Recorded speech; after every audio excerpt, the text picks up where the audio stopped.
us a little bit of history about Weis Vineyards? Yeah, I'd love to. So we opened in 2016 with my husband and I, Hans-Peter Weis, who's the winemaker of the duo. So you hear a lot about Peter. Of course, yeah. He's fantastic. He's from a small area in Germany, Zell on the Mosel River. His family's there. They have generations of winemaking. I think we've tracked it down that he's about 7th generation, but honestly, everyone over there makes a little bit of wine, so it's kind of difficult to get that lineage in order. And then his mother's side, they also made some wine as well, so he's got a little bit of winemaking everywhere. And he went to university for winemaking in Germany before he came to the States, which was in 2006, if I have that correct. And he went for a vintage over in California, a winery called Chug in the Canaris region of Sonoma.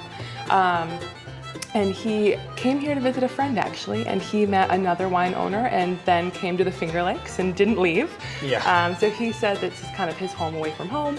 I am born and raised in the Finger Lakes. Hammondsport is my hometown, so this is where I grew up, and lucky enough to find a career path where I could stay in the area.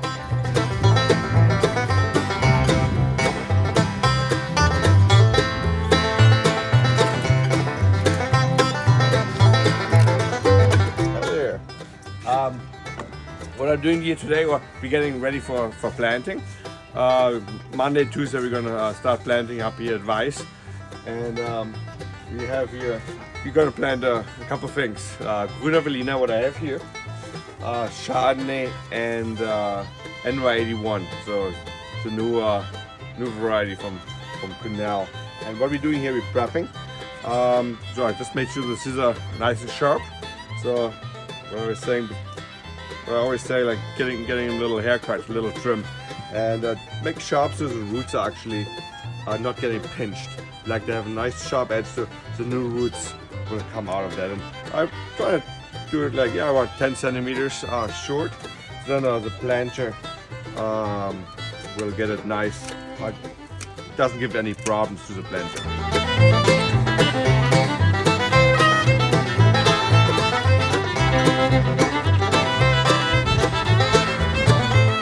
So what makes Weis Vineyards so special? What is unique about you all here in the Finger Lakes? Oh, that's a tough one, because honestly, every place in the Finger Lakes is pretty great, especially on Keuka, special spot for us, because I feel like all the wineries here are really fantastic and have a relaxed, kind of chill vibe to them, which makes it really comfortable for people.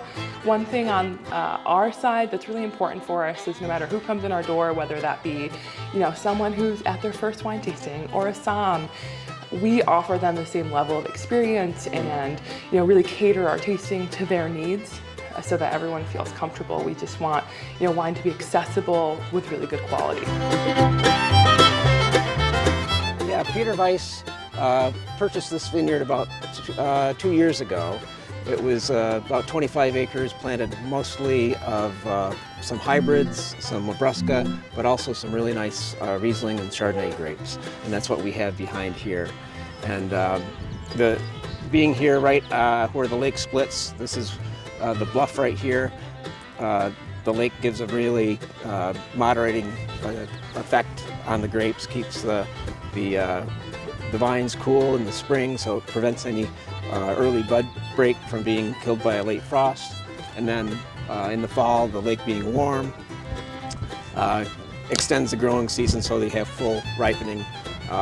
And it's really just a really nice spot for a vineyard. Cornell Hybrid. It's a Riesling Cayuga White hybrid that was developed quite a few years ago, named NY810-31517. Not terribly memorable. I won't forget it. But it's a great grape that grows really, really well here. It was first developed and planted on the bluff, which is where the lake splits there. And there was only 5 acres. We were using it all, but we're using it for a wine called Heart of the Lake, because that's where the original vineyards were, in the heart of the lake. So now that we've got some on the other side of the road here as well.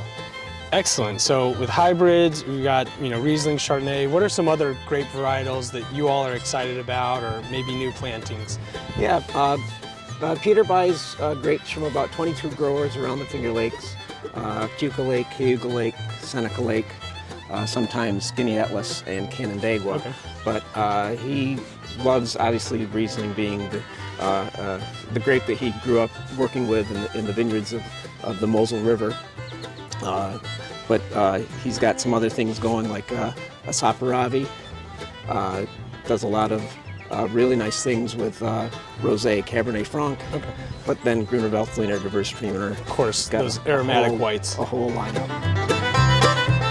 All the reds are aged in French oak. They're 100% French oak barrels, not using any American.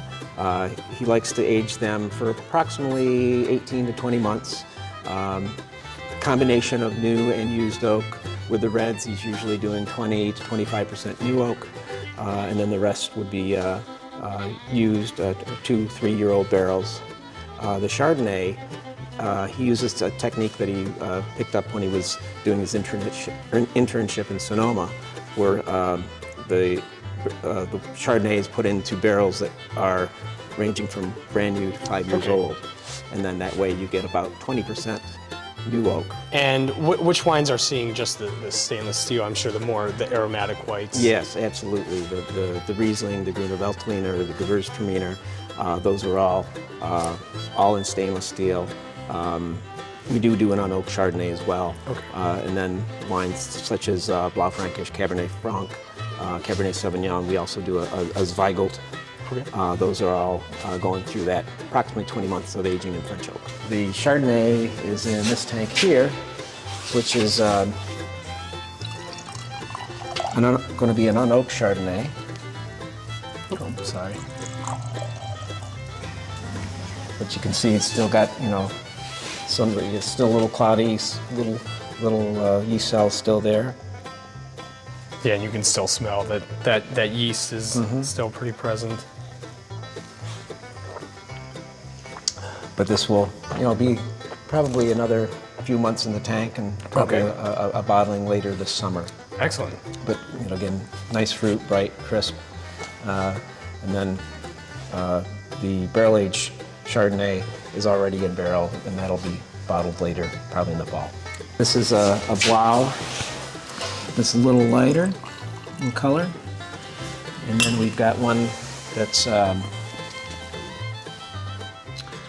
from a different vineyard in another tank, and then another tank further down that is all been aged in new oak. Okay. So these 3 different batches will come together as one, each having a different... And this being the lightest, and you can tell with the color, it's very, transparent.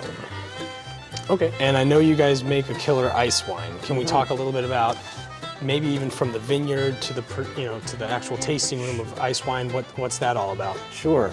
Ice wine is obviously wine made from grapes that were left on the vines. After the final harvest, at the end of the season, they'll leave some grapes on the vines in hopes to make ice wine. You have to have a few things going in your favor to make ice wine. First, you have to keep the birds off them, so you have to net them. You have to hope that they don't get too ripe and fall off to hit the ground. And last of all, you've got to have a hard freeze. It's got to be about 17 degrees or lower for a couple days. Okay. So the longer they hang on the vine, the sweeter they get. Water starts to evaporate, and then when they're picked, it's about 3 in the morning. They go out, they're like marbles. Pick them, crush them. Any water content left is left behind, and you have this really special nectar that makes a fabulous ice wine.